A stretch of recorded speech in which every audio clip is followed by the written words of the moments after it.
MS વર્ડની અંદર MS વર્ડની જેટલી shortcut key છે એ શોર્ટકટ કી જો તમારે લિસ્ટ જોતું હોય તો કીબોર્ડમાંથી સૌથી પહેલા શું દબાવવાનું, Alt+F8 ફંક્શન કી F8ની છે તે, ત્યારબાદ એમાં લેવાનું વર્ડ કમાન્ડ અને ત્યારબાદ એમાં લેવાનું લિસ્ટ કમાન્ડ અને એમાંથી કરંટ કીબોર્ડ લઈ લેવાનું, રન કરાવી અને કરંટ કીબોર્ડ.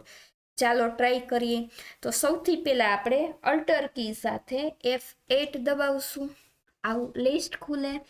આ લિસ્ટમાં આ જગ્યાએ ક્લિક કરી અને વર્ડ કમાન્ડ લઈ લેવાનું. વર્ડ કમાન્ડ લીધા પછી આ જગ્યાએ આપણે ટાઈપ કરવાનું રહેશે લિસ્ટ કમાન્ડ.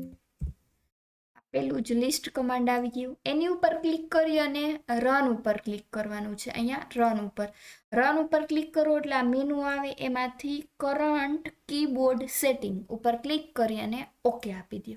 તમે જેવું ઓકે આપશો તો જુઓ તમે માઇક્રોસોફ્ટ વર્ડની શોર્ટકટ કી બધી છે તમે તમારી સ્ક્રીનની સામે જોઈ શકશો. જુઓ અહીં તમે પણ આવી રીતે આખી એમએસ વર્ડની શોર્ટકટ કી છે એ જોવી હોય તો તમે જોઈ શકો છો. Thank you.